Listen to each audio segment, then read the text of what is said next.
Hey, what's good, you boys? It's your boy Gilly, back with another video. And I'll just start off by saying this: I'm sorry for not uploading in a full week. You know, shit happens, but we're back. And this one is an absolute banger. I cannot stress this enough. This is going to be another weekend recap video. So this one might be a long video or two parts, because I'm going to start off with the Friday night. I'm going to skim over that one because that was shit. And then I'm going to get into the Saturday. So if you're still rocking with me, boys, make sure you're dropping a sub, dropping a like, and yeah, get some food, get some drink, whatever, and sit back, relax, because this is going to be a long one. Nonetheless, let's jump into it. Alright, so I'm going to start off by just skimming over the Friday, because there's not really much that happened. However, there's a few funny things. Alright, so on the Friday, started off, I had prees at mine. If you're watching this and you came to the prees, shout out to you. It went off. I'd like to start off by saying we didn't do any MD this whole weekend, which is, you know, it's surprising, but it's a pat on the shoulder to myself, because usually I'm fiending that shit, and I'm not gonna lie, I was, but you know, we stuck to the drinks. Get to the city, and the group I went with the first night, you know, there was too many of us and everyone wanted to do their own things, and we couldn't come to an agreement on what to do. We went to this club called Coconut, and you know, it was absolute shit. The music was bad, the speakers were bad, the vibe was off. It's more of a bar, and there was a bunch of old cunts in there, and I was just not having a bar of it. So I left, and we all ended up walking out, and then we got in a little bit of an altercation with one of the bouncers. One of the chicks didn't get let out because she had a drink in her hand, and then it was downhill from there pretty much. Everyone was in a shit mood from then on. I was still trying to have a good time, but you know, there was a few people that just had enough, and then slowly, one by one, everyone left the city, until it was probably me and my one mate. And I'm going to call my mates by their gamer tags, because, you know, I don't want to incriminate each and every one of them. So if their name sounds ridiculous, it's because it's their gamer tag. I'm not trying to send anyone to jail. So one of the main people in this story, you could say, is going to be Zanks. Me and him went through absolute hell on this weekend. So we were the lone musketeers pretty much till the end of the final day. However, on this night, everyone went home. It was just me and him left. There's this one fella outside a kebab shop. When we were sitting there waiting for our food at the start, he looked smashed as. He could barely even talk. All he could get out was just, "Can I have a ciggy?" in like the most retarded voice ever. I don't think anyone even ended up giving him a ciggy. But you know, we ate our food and we left. And then the last people other than me and Zanks got in a car and left. So it was just me and him, and then we walked back past the kebab shop. Now, I would have taken a photo of this, but I feel like it was not the right thing to do. This same fellow was sprawled out on the pavement, vomit all over him, all over the path, and it didn't look like he was dying. It looked like he was still having the time of his life. He was just staring off into the distance. And now, this is what happens when you do too much pip. Stay away from the pip. This guy was just sitting there looking into space, and I should have recorded it, but you know, it's kind of recording someone else's misfortune, so I'm not about that. So, you know, I did steer away from recording him. A few little other things happened, but nonetheless, that night we closed it off just by getting on the train and getting home. Now, I was going to walk 5 kilometers from the train station all the way home, but I just kind of caved in. My legs were so sore because me and him both worked full days. You know, I was doing gardening and he was working on roofs. And that's another reason I didn't upload on Friday, because I was literally working from 8:30 in the morning till I went out. Yeah, that's the reason behind that. You know, we both get home and all is good. Another group of boys, not that group that we went out with that night. It's just strictly boys. They wanted to go to the Cass on the Saturday, and I was cool with that. I drunk not too much on the first night. I think I probably drunk about 5, 6 drinks, and that was spaced out as well. So I wasn't really, I was buzzed, but I wasn't like hungover or anything. Nighttime rolls around the next day, and you know, everyone's trying to suss out what we're doing, and the goal is to go to the Cass. So I wasn't going to drink this night because, you know, I wasn't planning on going anywhere. So we roll up to the prees, and it wasn't at my house, and everyone else is drinking except me because I was driving to the casino. We probably sat there till I think it was 9:30, and then we all hopped in 2 cars. Me and this other fellow weren't drinking, and it took a little bit because the other guy driving kind of sucked it a bit, and he didn't want to go to the Cass. So, you know, that shit happens, and we ended up getting to the Cass and sitting there. Now, The title of this story is how we lost 1.5 grand in one night. Now, this is where this comes into play. So one of my mates, we'll call him Hungy. Now, Hungy, he does like to get on the piss a little bit. It was my first time going out into the city with him, obviously, because it's my second week being able to go to the clubs. Now, he doesn't have a gambling addiction or a gambling problem, I don't think, but he was up 2 grand at the cast the weekend before, so he was going back this week, a grand up, I think he took back, and he was trying to get 4k out of it. Now, before we went into the cast, the cast is short for casino. If you're a little bit younger, you don't know what that is. It's where you bet and you lose a shit ton of money. I'm sure most of you know what that is, but our casino is connected to the Crown, which is like a hotel place. Now, Hungy booked a room before he started betting, and the room was about $300-400. But he was feeling himself. He was a little bit sloshed, like I said before. So we booked the room, headed up to the room, just chilled in there for a bit. And let me tell you, staying at the Crown is pretty special. You know, it's a sick little resort. And, you know, the vibes were just killer. And I promised Hungy if he bought that hotel room, I would come out that night and stay at the cast and I would drink. So, you know, he booked the room and I was like, fuck it, we're going ham for a second night in a row. Now, little did I know what this night was going to lead to. So we head back down to the cast. Now, I promised myself I'm never going to bet money at the cast unless I can find some sort of routine to be consistent at winning money, because, you know, the cast wouldn't be standing if everyone won money there. It's made for you to lose, and that's just how it is, saying it plain and simple. You're not supposed to win every single time. However, you can win sometimes. So we walk in. Now, Hungy was just going to bet 500 straight away. So we were telling him, don't do this. You know, you're a fucking idiot for doing it. But he was persistent on doing it. So he gets his $500 chip and he puts it all on. I can't remember if it was red or black. It doesn't really matter. Let's just say he put it on red. So he put it on red. Lo and behold, he lucked out. You know, it's a 50-50 chance and he striked lucky. So he's up $1,000 now. You know, we're going nuts. We're screaming. Because, you know, $1,000 is a shit ton of money, at least for our age. Everyone's betting like $5, $10, $20 and being smart with it. But, you know, Hungy, you know, he doesn't want to settle for less. He wants the lot. So he sat back for a bit. You know, we walked around to another roulette table and he was feeling lucky at this one. So even the dealers, seeing him put this $1,000 chip all in, were like, kept putting it out and then shaking their heads, and just, it was weird. The vibe was off. I knew from the start, I'm going to be honest, when he was putting this out that he was going to lose this $1,000. But, you know, he puts it on black, I think it was. It lands on red and he loses all his winnings, the whole $1,000. And then straight away after this, he's straight back to the ATM trying to pull out more money. And, you know, his card or his bank's declining it, saying he's reached his spending limit for the day.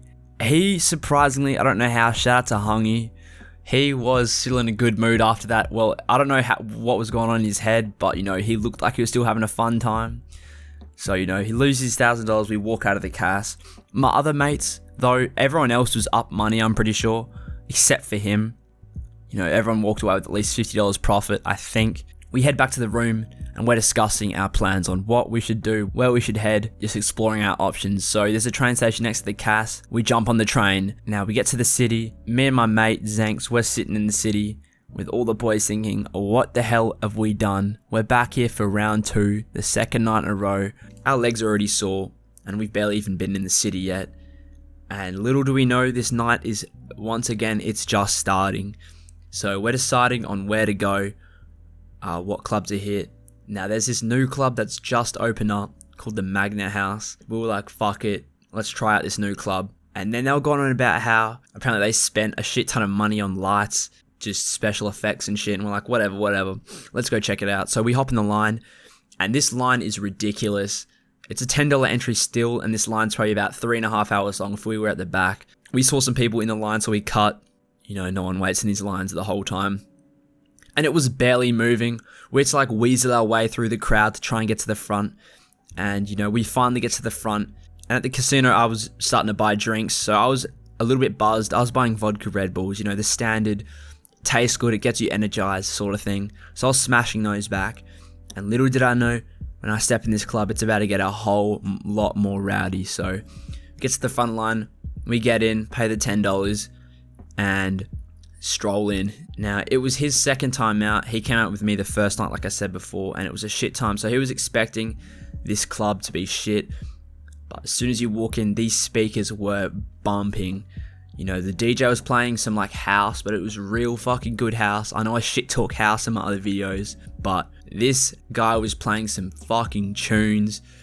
So there's an upstairs, a downstairs, and then there's like a little punk rock section out the back. Then there's a smoking area. I'm sure some of you guys will eventually go there in the coming weeks. I definitely recommend it. It's the best club I've ever been to, and I've only been to 4. So it's not saying much, but I highly recommend it.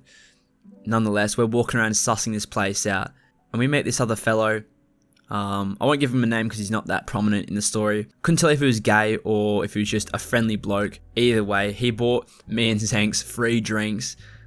Yeah, definitely a shout out to him because the drinks were like $12 each, and you know, fuck paying that. But I'll get to that in a bit. I did spend probably my whole bank account this night. Anyway, we're smashing our drinks back. Once again, vodka Red Bulls, getting fucking lit in the crowd. Now, we find some more people that we saw at the Cass. And one of these fellows, once again, I won't give him a name. I'll play the video right now. This fellow was absolutely geeked out of his mind. You know, he was on the classic MD. You know how it is. And if you look in the video, there's like some weird triangles on the roof. Now, these little lights move with the speakers and go up and down with the beat. It's kind of hard to explain. You have to see it to really understand what I'm saying. But this lighting setup in this club is absolutely fucking nuts. We're going back this weekend, and you know, we may be doing more than just drinking. These lights, I am so keen for the weekend because I could just imagine when you're off the shits, it would be phenomenal. I'm just buying a vodka Red Bull after vodka Red Bull, getting more and more blue. You guys know how it is. Once you get a little bit drunk, you don't give a fuck anymore, and you just start spending money like it's nothing. You know, I've got money saved up, but I cannot be spending like I was that night. I was probably about 6 or 7 vodka Red Bulls deep. Maybe even 8, who knows. Now, Hungy, the one that lost 1.5k, he was double parked the whole night. So if you don't know what double parking is, it's where you have 2 drinks and you're just drinking them. So pretty much every time I'd go buy 1 drink, he would buy 2. And keep in mind, he was already smashed as well. So this fella was absolutely obliterated. You know, I started to see doubles, and I could not imagine what he's seeing. You know, he was getting wavy. I could see him just posted with his 2 drinks in the crowd. And yeah, it was a fucking lit night. You had to be there to experience it, but you know. Shout out to all the boys that came with. We're doing it all again this weekend. I'm so fucking keen. It is what it is. The night closed out. It was 5:30 in the morning when we got out of this club. I was feeling crusty as fuck. Keep in mind, we went out the night before, and I worked the day before as well. So my legs, you may as well have just put me in a wheelchair and called me a veggie. They were not working. However, at this time, the train station stopped working. There was no trains running, so we couldn't get back to the casino. And, you know, Ubers were fucking expensive, so none of us were planning on paying for that shit. So we started our walk back to the casino from the city at 5:30 in the morning. You could hear the birds chirping, and the sun started to come up, and I was just thinking, what the hell have we done this night? You know, we're walking back from the city at 5:30 in the morning. This is when all the crackheads and all the weird cunts start to come out. So we're trying to get back as fast as possible, and we get about less than halfway, and one of the blokes in the group, who's a little bit smaller, you know, his legs were getting tired, and he gave up. He's like, that's it, I'm calling an Uber. So he called up the 7-seater Uber, and it was an X-Trail with this weird like compartment in the back. Now, I'm probably one of the tallest out of the group, and the back seats were almost non-existent. My knees were rested under my chin. I was squished as fuck in the back, pretty smashed. I wouldn't say about to yak, but you know, I was feeling pretty uncomfortable. Now, old mate Hungy was in the middle, and he was spewing absolute shit. This fellow was obliterated. He was making no sense, and he kept saying the same thing over and over again. And, you know, we're trying to shut him up. The poor Indian Uber driver, you know how it is. We're just putting up with that bullshit. And, you know, we got back to the hotel room at probably about 6 in the morning, and I was so close to falling asleep that many times. Like, I don't know if you've ever been so tired where you just contemplating life. Just, you feel dead as fuck. That was exactly me. And I remembered I still have my car parked in the casino car park, thinking, how the hell am I going to drive home? You know, I had to take everyone home pretty much, a full car almost. And at this point, Hungy was blackout on the bed, snoring away. So, you know, we got up and left, and we head down to Macca's, because there was a Macca's in the little lobby area, and we smashed back these, I think it was an espresso, not 100% sure, to wake us up, because I was feeling horrible. Like, I hadn't slept in almost 24 hours, and, you know, I was hanging on till my life pretty much, and I had to be behind the wheel, keep in mind. You know, it's not the smartest idea, but everyone had to get home, so I had to be the driver. So I put that shit aside, and we drove home, and we all got home safe. You know, I blacked out as soon as I got home, just slept the whole day, and pretty much woke up feeling almost the exact same. That sleep did absolutely fuck all, if I'm honest. Now, so Thursday and Friday, shit just didn't go my way, so I wasn't able to post. But, you know, we're here with the bangers once again, boys. I'm going to try to stay consistent with it. Hopefully enjoying these weekend recaps. And I think it's good because some of the boys that I go out with can kind of look back on the night and just relive it again. And I'm honestly just telling this story so I can store it for later when I want to look back on all these funny times I've had. And yeah, just get some enjoyment out of it. So yeah, that's pretty much it, guys. Around about a 20-minute video. This one is long as fuck, but if you're still here, you're an absolute G. Shout out to you. And yeah, that's pretty much it. Drop a like as always. Drop a sub on that grind to 100 subs. And yeah, guys, I'll see you in the next one.